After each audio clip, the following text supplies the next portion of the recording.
दोस्तों नमस्कार, स्वागत है आपका 4 PM पर। मैं हूं आपके साथ अदिति। बंगाल के नतीजे ने सबको चौंका दिया है। बीजेपी और चुनाव आयोग, इस गठबंधन के आगे कैसे हार गई ममता। बंगाल विधानसभा चुनाव के नतीजों ने वाकई पूरे देश को दहला दिया है। एक तरफ जहां ममता बनर्जी ने अपनी पूरी ताकत झोंक दी थी, वहीं दूसरी ओर भाजपा ने एक ऐसी इनसाइड स्टोरी लिखी जिसने बंगाल की राजनीतिक बिसात भी कहीं ना कहीं बिसात को ही हिला के रख दी। ऐसे 5 मुख्य कारण आपके सामने मैं रखूंगी जिससे साफ हो जाएगा कि आखिर बीजेपी और इलेक्शन कमीशन, इस गठबंधन ने क्या कमाल किया है।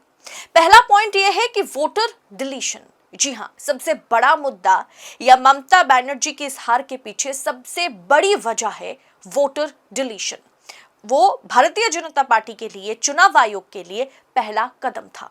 27 लाख वोटर्स वोट कर पाएंगे कि नहीं कर पाएंगे, इसे पूरी तरीके से लटका करके रखा गया। 90 लाख वोटर्स के नाम हटाए गए। करीब करीब 1 करोड़ 10-12 लाख के आसपास लोग वोट नहीं कर पाए। इसलिए इसमें कितने घुसपैठिए थे, ये जब चुनाव आयोग से पूछा गया तो चुनाव आयोग गृह मंत्रालय की तरफ इशारा करता रहा, और वही जब गृह मंत्रालय से पूछा गया तो चुनाव आयोग से पूछिए, ये कह दिया गया। यानी दोस्तों, लाखों वैलिड वोटर्स के नाम काट दिए गए। ये नहीं बतलाया गया कि आखिर कितने घुसपैठियों को बाहर निकाला गया।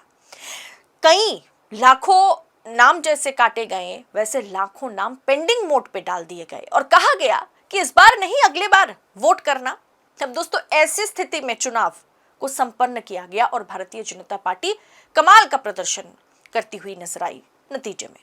अब पॉइंट नंबर 2 क्या है? चुनाव आयोग और भाजपा का गठजोड़। ये एक ऐसा गठजोड़ है ना कि मतलब क्या कहा जाए, इसे कोई नहीं हरा सकता। इस गठबंधन से बड़ा गठबंधन कुछ नहीं है। जब राजीव कुमार पर सवाल उठाया जाता था कि कहीं ना कहीं चुनाव आयोग, राजीव कुमार जो है वो भाजपा के साथ मिले हुए हैं, लेकिन अब जब ज्ञानेश कुमार को देखा जाता है तो विपक्ष जो है परेशान नजर आ रहा है। बाकी प्रदेशों में इसके बाद जो चुनाव होने हैं, सबके सब परेशान हैं। अखिलेश यादव परेशान हैं। कांग्रेस की ओर से कन्हैया कुमार कह रहे हैं कि ये अगर नतीजे हैं तो अब चुनाव कराना ही छोड़ दीजिए, अब चुनाव कराने की जरूरत ही नहीं है, घोषित कर दीजिए भारतीय जनता पार्टी की फिर से सरकार बन रही है। अब दोस्तों, ज्ञानेश कुमार और उनकी टीम को देख करके वो जिस तरीके की फेवरिज्म पश्चिम बंगाल में भाजपा के लिए चलाया है, अब चुनाव कराने और ना कराने की बात बराबर रह गई है। मतलब राजीव कुमार से भी ज्यादा खतरनाक ज्ञानेश कुमार निकले विपक्ष के मुताबिक। काउंटिंग टेबल पर फिर से चुनाव तक कराया गया। अब एक सीट पर चुनाव होना बाकी है। डायमंड हार्बर में फिर से चुनाव कराया गया। फाल्टा में फिर से 21 मई को चुनाव कराए जाएंगे। ये कहीं पर हुआ है क्या? क्या कभी यूपी चुनाव के बाद अखिलेश यादव ने मुद्दा नहीं उठाया? क्या कांग्रेस ने मुद्दा नहीं उठाया? हरियाणा चुनाव के बाद, मध्य प्रदेश चुनाव के बाद, छत्तीसगढ़ चुनाव के बाद, राजस्थान चुनाव के बाद क्या तेजस्वी यादव ने मुद्दा नहीं उठाया कि कुछ कुछ जगह पर फिर से रिपोलिंग हो? लेकिन कहीं पर ऐसा नहीं हुआ, पर पश्चिम बंगाल में हुआ है। पश्चिम बंगाल में हुआ है। 250 बूथों पर चुनाव कराए जाएंगे 21 मई को। एक सीट पर चुनाव होना बाकी है। अब दोस्तों, काउंटिंग टेबल पर कौन बैठेगा, इसके नियम तक बदले गए।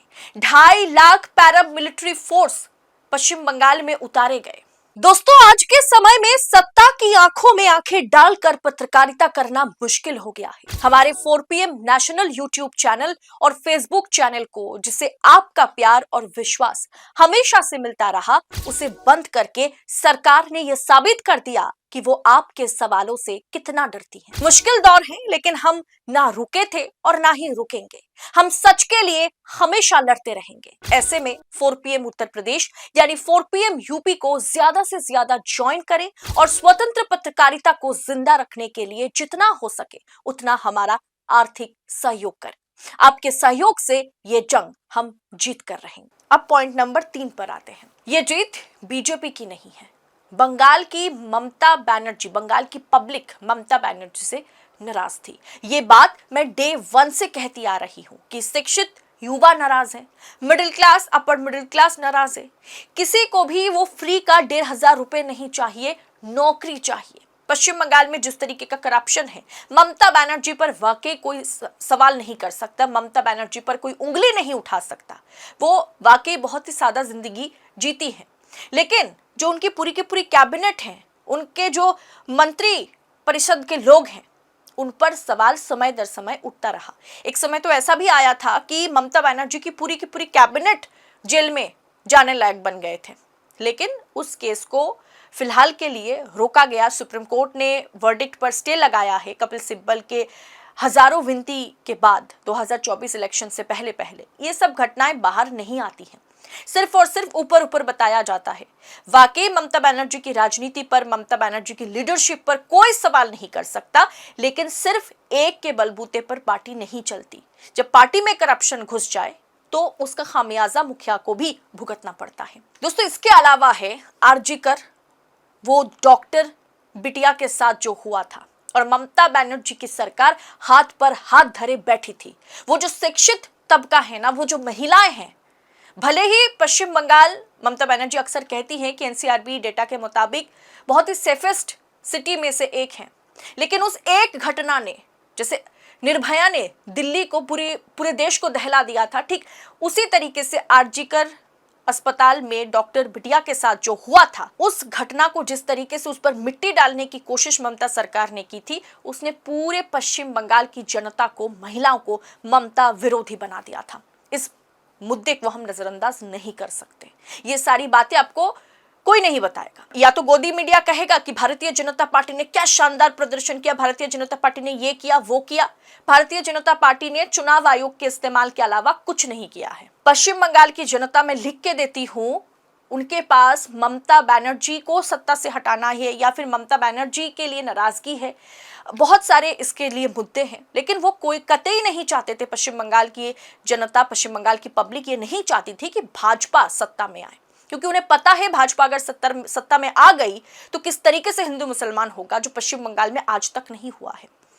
वो पश्चिम बंगाल फिर से उसी दौर में लौट जाएगा जो स्थिति हमारी आजादी के समय में था, समय में बनी थी जो स्थिति। हम 1971 में लौट जाएंगे, जब बांग्लादेश आजाद हो रहा था, तो पश्चिम बंगाल में क्या घटनाएं घट रही थी, हम उस दौर में वापस चले जाएंगे। ये पश्चिम बंगाल की जनता को पता है। बंगाली पढ़े लिखे होते हैं, एजुकेटेड होते हैं, इंटेलेक्चुअल होते हैं, तो वो भाजपा को कतई नहीं चाहते थे, लेकिन ममता बनर्जी को सत्ता से हटाने के लिए उनके पास भाजपा के सिवाय कोई चारा नहीं था। तो भाजपा ने चुनाव आयोग के इस्तेमाल के सिवाय खुद कुछ बड़ा, मतलब नहीं, कुछ झंडे नहीं गाड़े हैं वहां पर। बीजेपी से कई गुना ज्यादा पॉपुलैरिटी, मोदी अमित शाह से कई गुना ज्यादा पॉपुलैरिटी वहां पे ममता बनर्जी की है। अब चौथे पॉइंट पर आते हैं। भाजपा का साइलेंट संगठन और बूथ मैनेजमेंट काफी अच्छा था।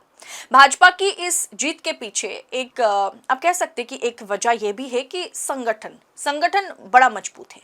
भाजपा ने इस बार शोर शराबे से ज्यादा जमीनी स्तर पर काम किया है, जैसा उन्होंने बिहार में किया है।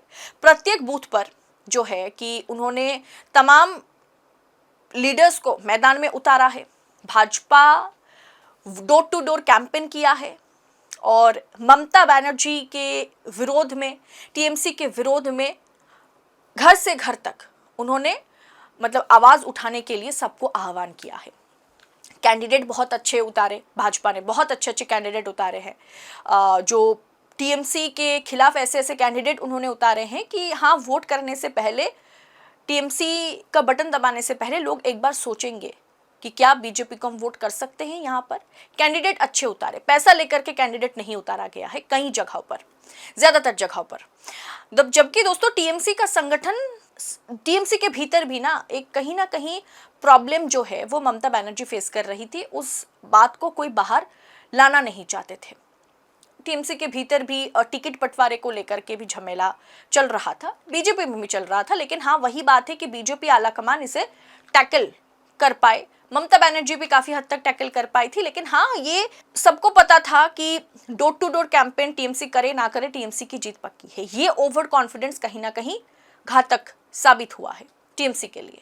वहीं भारतीय जनता पार्टी टीएमसी के खिलाफ डोर टू डोर कैंपेन करके एक अलग, आप कह सकते हैं ना कि तमाम मुद्दे को भुना करके एक अलग माहौल बनाने में सक्षम हो पाई थी। इसके अलावा पांचवा पॉइंट ये है कि ध्रुवीकरण और अल्पसंख्यकों का बिखराव। विश्लेषण ये कहता है कि भाजपा ने हिंदू वोटों का जबरदस्त ध्रुवीकरण किया, जबकि अल्पसंख्यक वोटों में सेंधमारी हुई है। चाहे आईएसएफ हो, चाहे अन्य छोटे दलों की बात की जाए, सारी डेटा आना तो अभी बाकी है। सारे डेटा आ जाने के बाद पता चलेगा कि मुस्लिम वोट कितना ज़्यादा या कितना कम इस बार टीएमसी के खाते में मुस्लिम वोटर्स गए हैं।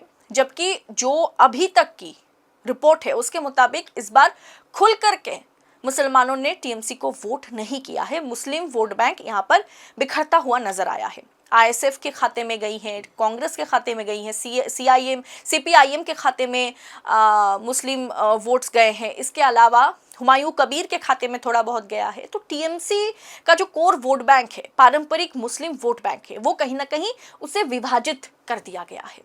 अब दोस्तों, कुल मिलाकर के देखा जाए, बहुत सारे फैक्टर्स इस बार पश्चिम बंगाल चुनाव में काम किया है, जिसके तहत पब्लिक की नाराजगी ममता बनर्जी सरकार के खिलाफ, भले ही उनके पास कोई दूसरा ऑप्शन ना रहे, इसीलिए उन्होंने भाजपा को चुना। और साथ में भारतीय जनता पार्टी और चुनाव आयोग का जो गठबंधन है, उसकी जितनी तारीफ की जाए उतनी कम है।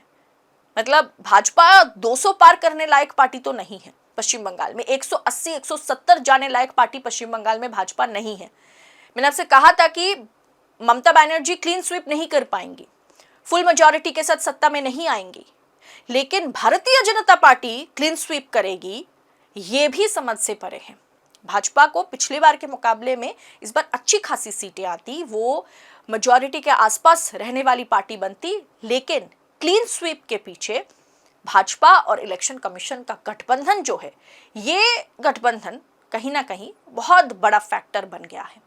फिलहाल इस पूरी रिपोर्ट पर, पूरी एनालिसिस पर आपकी राय क्या है, कमेंट बॉक्स में हमें बताइएगा जरूर। ऐसी तमाम खबरों को यूं ही पाने के लिए 4 PM के साथ बने रहे। इस रिपोर्ट में इतना ही, बहुत जल्द होगी मुलाकात। बहुत बहुत शुक्रिया आपका। जय हिंद, जय भारत।